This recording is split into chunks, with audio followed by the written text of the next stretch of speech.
Bong Navarro isiniwalat ang tunay na kalagayan ni Billy Crawford. Yan po yung ating bibigyan ng komento, reaction, opinion sa araw na ito. Pero bago po tayo magpatuloy, nais ko lang po kayong pasalamatan sa inyong walang sawang suporta at pagtangkilik po dito sa ating channel. Muli po ako ang inyong lingkod, Tagapanood TV. Isang mabiyaya at masaganang araw po sa ating lahat. Welcome back po dito sa ating YouTube channel at Facebook page. Sa mga bagong napadaan lang po dito sa ating channel, huwag niyo po sanang kalimutan na mag-subscribe. Hit niyo na rin po notification bell para lagi po kayong updated sa mga bago pang video na ating ilalabas. Share, like, and comment din po kayo mga tagapanood. Atin yung babasahin at pupusuan. Kaya naman wag na natin patagalin to. Simulan na po natin ang ating reaction video sa araw na to mga tagapanood. Let's do this! Bong Navarro may isiniwalat sa tunay na nangyari kay Billy Crawford.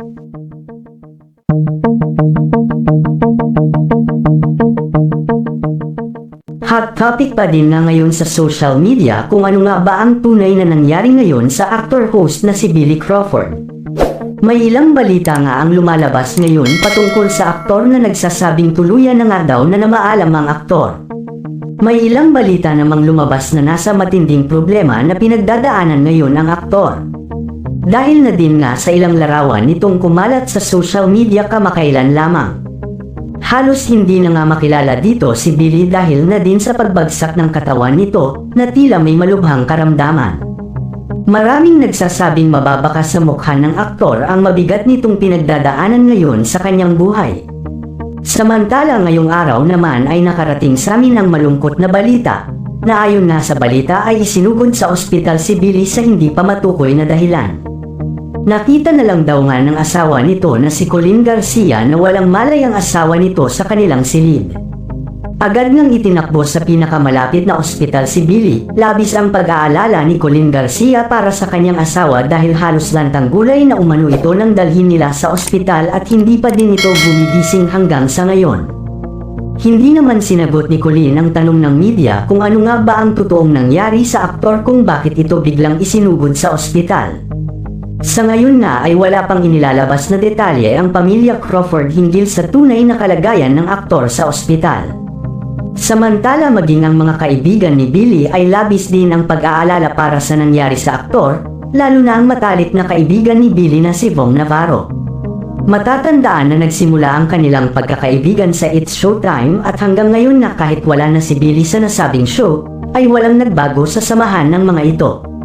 Nang matanong nga ng media si Bong Navarro sa kung ano nga ba ang tunay na nangyari kay Billy, ay naging emosyonal ito. Ayon kay Bong, matagal na niyang pinagsasabihan si Billy sa mga bagay na maaaring makasama para sa kanyang kalusugan, ngunit wala umano talaga itong pinapakinggan. Walang binanggit si Bong kung ano nga ba ang bagay na ito na makakasama sa kalusugan ni Billy, ngunit marami ang nagsasabi na baka addiction na ang nangyaring ito kay Billy. Sa ngayon nga ay ang huling balita nga kay Billy ay malubha ang lagay nito sa ospital at anumang oras ay maaari itong bawian ng buhay ayon sa aming nakalap na balita. Hindi naman po siguro mga tagapanood yung sinasabi na ito na babawian ng buhay. Malabo pong mangyari yun mga tagapanood. Baka naman may pinagdadaanan lang sa buhay. Hindi naman siguro masama yung lagay ng kalusugan porket nangangayayat. Kasi kamakailan lang nga po napanood ko si Billy Crawford mga tagapanood sa TV. Yung sa ano nga po, yung parang The Voice ba or basta singing contest, singing ano siya sa mga bata. Doon ko po siya napanood Nito lang, bago lang po mga tagapanood. Pero bagay, wala naman akong latest na alam about Billy Crawford. Tsaka kung may malubhang karamdaman si Billy, malamang mga tagapanood, ibabalita yan sa mainstream media. Wala pa naman pong binabalitang ganun Malamang usap-usapan talaga yan. Boom yung usapan dyan mga tagapanood. So pareto pa lang naman ilang channel pa lang po sa YouTube ang nakikitaan ko na ganito yung sinasabi, kaya nga ginawan ko ng reaction video to para maging aware din po kayo mga tagapanood na wag agad paniwalaan yung ganito Hindi ko ginawan ko siya ng reaction video totoo na po siya. Gaya po ng sinabi ko dito sa channel ko mga tagapanood, ako nagre-reaction ako base sa pinapanood ko. 'Di ba? Sinasang-ayunan ko kapag alam kong tama, may idea ako totoo. Sinasang-ayunan ko siya at nagbibigay ako ng saloobin ko. Pero pag hindi rin po ako sumasang. Kaya dito mga tagapanood, medyo alanganin po na maniniwala ako about sa health, yun, pagsugod sa ospital ni Billy. Pero yung pagpayat, natural, nakita ko po talaga pumayat siya mga tagapanood. Kasi nga, inamin niya naman na nagda-diet siya.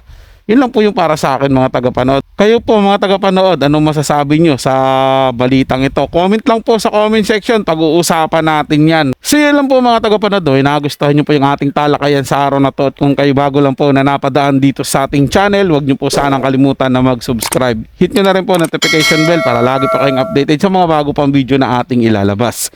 Share, like, and comment din po kayo mga tagapanood. Atin yung babasahin at pupusuan. So hanggang sa muli po, ito yung Tagapanood TV.